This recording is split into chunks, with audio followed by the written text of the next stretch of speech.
Well, students, now it's question number 3 of set exercise 4.3. It's a Is it possible to design a rectangular mango grove whose length is twice its breadth and the area is 800 meters square? If so, find the length and breadth. ठीक है, एक rectangular mango Grove है जिसका length बोलता है इसके breath का 2 times है। अगर इसका एरिया है 800 मीटर स्क्वायर तो क्या ऐसा रेक्टेंगल मैंगो ग्रोव बनाया जा सकता है? मैंगो ग्रोव मतलब आम का बगीचा, ठीक है, जो रेक्टेंगुलर आकार का है, जिसका ब्रेथ का दुगना उसका लेंथ है और इस टोटल ग्रोव का एरिया है 800 मीटर स्क्वायर, तो क्या ये मैंगो ग्रोव बनाया जा सकता है? हाँ, ये तभी बनाया जा सकता है यदि लेंथ और ब्रेथ दिए हुए इंफॉर्मेशन से स्पष्ट रूप से प्राप्त हो जाए तो ये बात तय है कि ये ग्रोव बनाया जा सकता है। अगर स्पष्ट रूप से प्राप्त नहीं हो तो उस केस में हम लोग कहेंगे कि नहीं, with the given data it's not practicable to have the rectangular mango grove। ठीक, तो चलिए यहाँ जो कंडीशन है पहले उसको देख के जांच लेते हैं, फिर पता चलाते हैं कि रेक्टेंगुलर मैंगो ग्रोव पॉसिबल है या नहीं है। तो let breadth of the mango grove equal to x metre, therefore length of the grove equal to 2x metre. ऐसा क्वेश्चन में कहा है कि लेंथ जो है ब्रेथ का दुगना है, तो according to question 2x into x equal to 800 होगा ना। किसी रेक्टेंगल का एरिया क्या होता है? Length into breath. लेंथ क्या है? 2x, ब्रेथ क्या है? x, तो length into breadth equal to area. ठीक, अब इसको हम x इंटू एक्स कर यहाँ रख दिए, 2 को यहाँ शिफ्ट कर दिए 800/2, तो x equal to plus minus root under 400। ये प्लस माइनस के बारे में बहुत चर्चा कर चुका हूँ, ठीक है। फिर भी अगर आपको कंफ्यूजन है कि प्लस माइनस साइन क्यों और काहे लगाया जाता है रूट के सामने, तो आप मेरे प्ले लिस्ट खोलिए और वहां जाके मेरे जो इंट्रोडक्टरी पार्ट है इस टॉपिक का, उसमें देखिए, वहां हम पूरा एक्सप्लेन किए हुए हैं, ठीक है। वैसे अगर आइए तो ये हो गया आपका 400 का स्क्वायर रूट कितना होगा? 2 टू द 4, 2 0 का 1 0 तो 20 होगा। तो प्लस माइनस है तो x equal to plus minus 20। लेकिन ये जान लीजिए कि कोई भी रेक्टेंगुलर प्लॉट हो, ग्रोव हो, कुछ भी हो, इसका लेंथ या ब्रेथ नेगेटिव तो नहीं हो सकता ना। नेगेटिव मतलब का 0 से कम, जो कि संभव नहीं है। इसलिए इसमें नेगेटिव पॉजिटिव दोनों आया है, ऑल राइट, लेकिन हम लोग इसको नेगेटिव वैल्यू को रिजेक्ट करेंगे और पॉजिटिव वैल्यू को लेके चलेंगे। तो considering positive value of x we have, जिसमें से हम लोग एक्सेप्ट कर लिए पॉजिटिव वैल्यू को, तो length of the grove, sorry, breadth of the grove equal to x equal to 20 metre. Breadth हमने मान रखा है x मीटर, तो ब्रेथ ऑफ द ग्रोव हो गया हमारा x metre equal to 20 metre, और लेंथ क्या माने हैं हम लोग? 2x, तो length equal to length of the grove equal to 2x equal to 2 into 20, तो 40 मीटर, ठीक है। तो ये इसका लेंथ एंड ब्रेथ निकल गया। तो लेंथ एंड ब्रेथ जब कंफर्म ही निकल गया तो ये बात तय हो गया कि हाँ, ऐसा रेक्टेंगल मैंगो ग्रोव पॉसिबल है। आप चाहो तो एक लाइन लिख सकते हो, बट जरूरी नहीं है, ठीक है। चलिए आगे के क्वेश्चन चलते हैं। Then is question number 4 over here. Is the following situation possible? If so, determine the present age। ठीक है, अगर ये सिचुएशन पॉसिबल है तो प्रेजेंट एज निकालो, determine the present age. Condition क्या है? The sum of the age of 2 friends is 20 years। 2 मित्र के उम्र का सम है 20 years, ठीक है। 4 years ago the product of their age in years was 48। आज से 4 साल पहले इन दोनों के उम्र का प्रोडक्ट 48 years था। तो बताओ ये सिचुएशन पॉसिबल है या नहीं। तो पहले तो हम लोग सिचुएशन के अनुसार इक्वेशन प्लॉट करेंगे। इक्वेशन प्लॉट करने के बाद उसको ऑपरेट करेंगे। ऑपरेट करने के बाद फिर कंक्लूड करेंगे कि पॉसिबल है कि नहीं। फिर हम लोग बताएंगे हाँ ये पॉसिबल है या ना ये पॉसिबल नहीं है। तो चलिए सॉल्यूशन स्टार्ट करते हैं। Let present age of one friend equal to x years, therefore present age of other friend equal to 20 minus x years। क्यों? दोनों फ्रेंड के एज का सम कितना है 20 ईयर्स, तो जिसमें से एक अगर x हो जाए तो दूसरा क्या हो जाएगा 20 माइनस x, ठीक है। अब अकॉर्डिंग टू क्वेश्चन क्या बोल रहा है कि 4 ईयर्स अगो इन दोनों मित्र का जो एज था, जो उम्र था, उस उम्र का प्रोडक्ट 48 ईयर्स है। तो प्रेजेंट एज एक फ्रेंड का x है, तो 4 ईयर्स एगो यानी 4 साल पहले उसका एज कितना हो जाएगा, 4 साल कम हो जाएगा, इसलिए x माइनस 4 हो गया। और ये दूसरा फ्रेंड का एज है, तो अभी 4 साल के बाद इसका उम्र क्या हो जाएगा, तो 20 माइनस x में से भी 4 माइनस हो जाएगा। और इस वक्त जो इन दोनों का एज हुआ होगा, यानी कि 4 साल पहले जो इन लोगों का एज था, उन दोनों का प्रोडक्ट 48 है, तो इन दोनों का प्रोडक्ट 48 हो गया। समझ में आया? यही मेन बात है कि कैसे आप इक्वेशन प्लॉट करेंगे। अब ये x माइनस 4 और ये देखिए 20 में से 4 चला गया तो 16 माइनस x और ये 48। अब आइए इसको मल्टीप्लाई कर लीजिए, तो x into 16 16x, x into minus x तो माइनस एक्स स्क्वायर, माइनस 4 और प्लस 16 कितना होगा माइनस 64, और माइनस 4 और माइनस एक्स तो माइनस इंटू पहला प्लस 4x, ये हो गया 4x। ये 48 इधर था, हमने शिफ्ट कर लिया, माइनस 48 हो गया, ठीक। अब देखिए इसको फाइनल स्टेज पे ले जाने की कोशिश कर रहे हैं, तो ये माइनस एक्स स्क्वायर हो गया, 16x और ये देखिए 4x, दोनों को ऐड कर दिए तो 20x हो गया। फिर यहाँ देखिए 48 है और यहाँ 64 है, दोनों ही नेगेटिव साइन में है, तो ऐड हो जाएगा, तो 8 प्लस 4 12 का 2 कैरिंग 1, 4 and 1 5, 5 and 6 11, तो 112, ये इक्वल टू 0 हो गया। अब इसको हम लोग कंपेयर कर रहे हैं standard form of quadratic equation के साथ। का है ये देखिए a x square plus b x plus c equal to 0 के फॉर्मेट में है, जहाँ ए आपका -1 है, बी आपका 20 है और सी है -1 1 2। तो इसको कंपेयर करिए और इसमें से आप ए बी सी को डिटेक्ट कर लीजिए। तो इस प्रकार मैंने कंपेयर किया और डिटेक्ट कर लिया, a equal to -1, b equal to 20 and c equal to -112। Now d equal to B square minus 4ac होता है, तो इसी से ना हम लोग जानेंगे विविक्त कर डिस्क्रिमिनेंट। ए बताएगा what are the differences between the roots और what actually the situation of the roots. Roots के सिचुएशन के बारे में अगर आपको पता करना है तो आपको मदद करने वाला सूत्र, मदद करने वाला फॉर्मूला क्या है, d equal to B square minus 4ac। तो आइए D square minus B equal to B square minus 4ac का प्रयोग करके देखते हैं कि डी हमको बोल क्या रहा है, केस 1 में ले जा रहा है, केस 2 में ले जा रहा है या केस 3 में ले जा रहा है।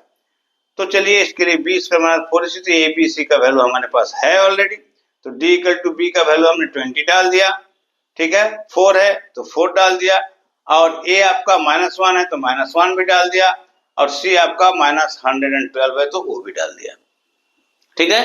अब इनको मल्टीप्लाई कर लीजिए, तो 20 का स्क्वायर हो गया 400 और इसको मल्टीप्लाई कर दीजिए 448 हो जाएगा।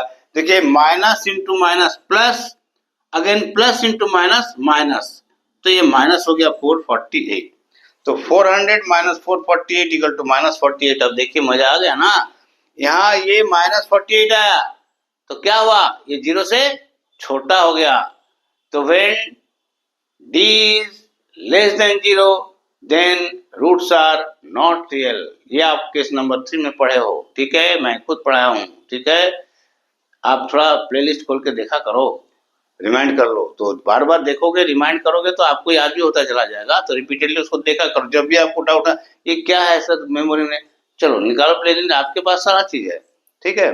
तो d इक्वल टू -48 यानी कि d लेस देन 0 हो गया, तो 10 d इज लेस देन 0, तो d जब लेस देन 0 होगा तो क्या होगा, so roots of the equation are not possible, as in this case roots are not real. ये पॉसिबल क्यों नहीं है, इसलिए कि इस केस में रूट्स रियल नहीं होगा। तो इस प्रकार आप अब कंक्लूजन ड्रॉ कर सकते हैं, hence the given situation is not possible या नॉट प्रैक्टिकेबल। क्लियर? तो ये आपका हो गया क्वेश्चन नंबर 4 का सॉल्यूशन। अब आइए एक क्वेश्चन और इस एक्सरसाइज में बच रहा है, उसको भी देख लिया जाए।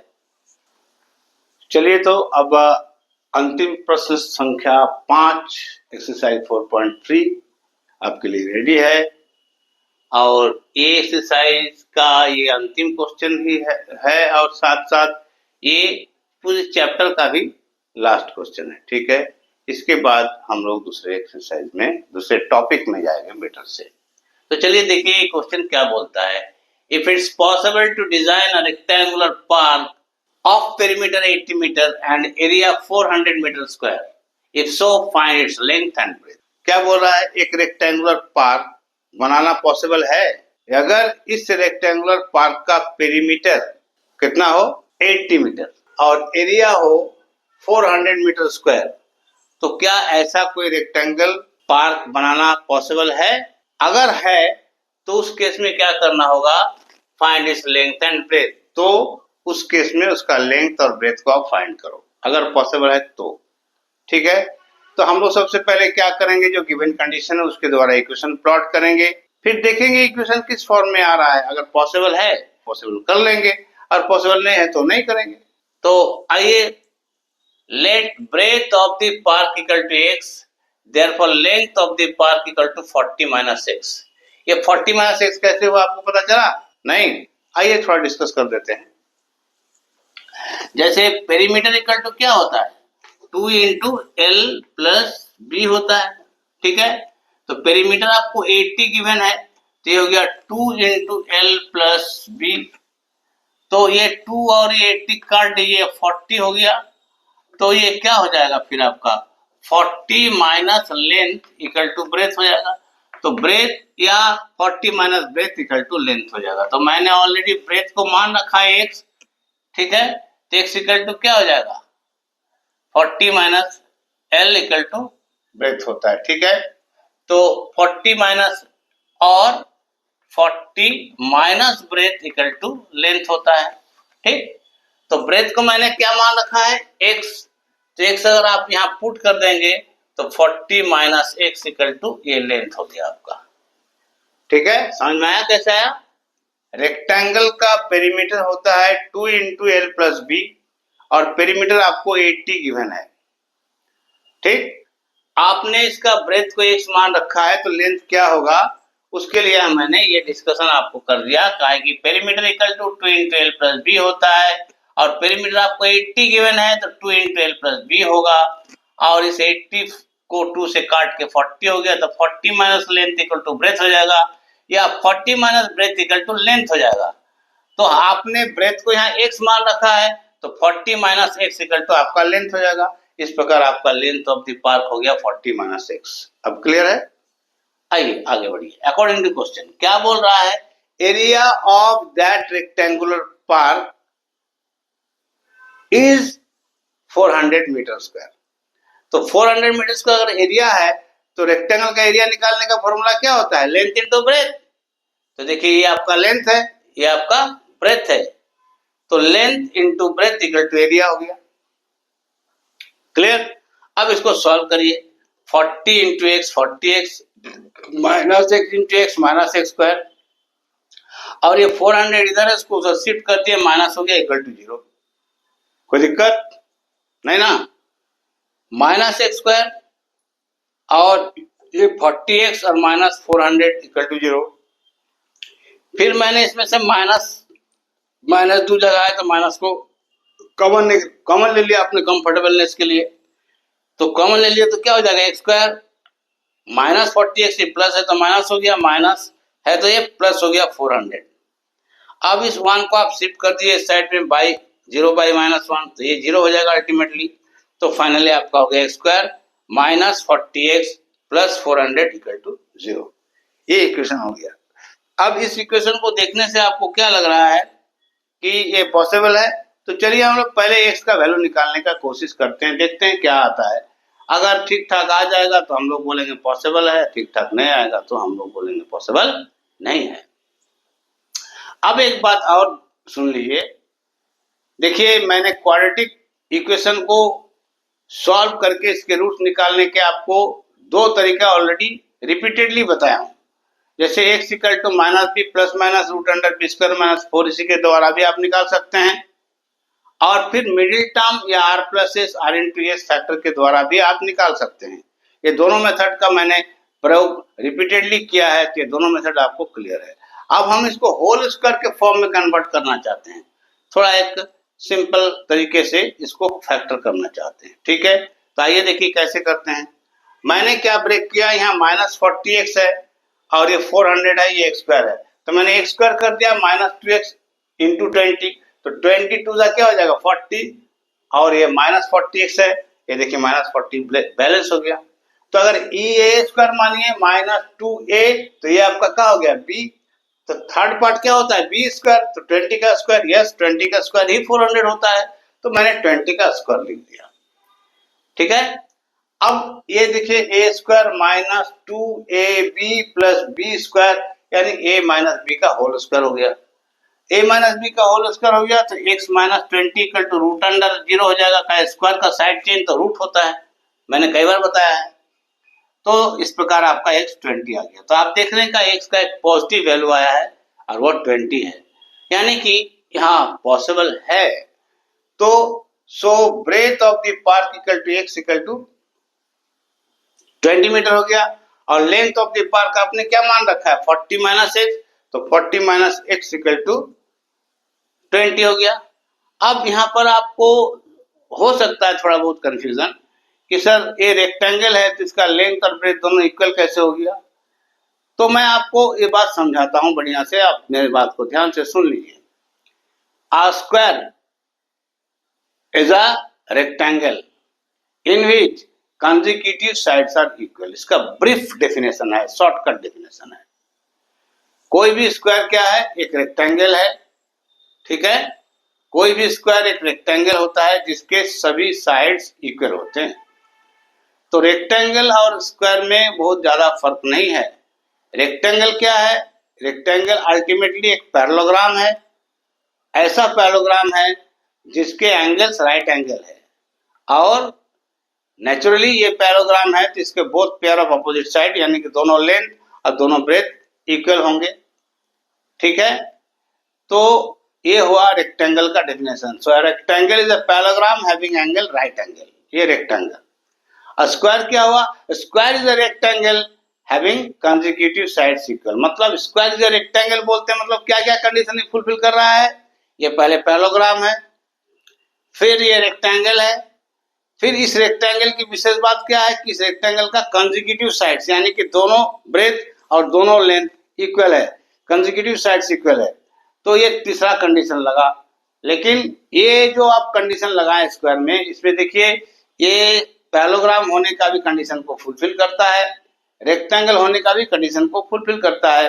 तो अल्टीमेटली ये रेक्टेंगल से ही स्क्वायर बना, तो इसलिए square is also a rectangle, but here the consecutive sides are equal is its special feature, ये इसकी विशेष बात है।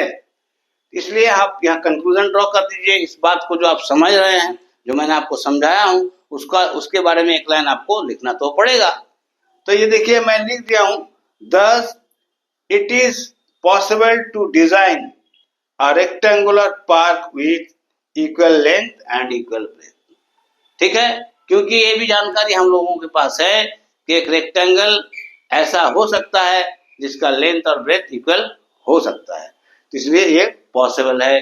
जो given condition it is possible to have a construct a rectangular garden.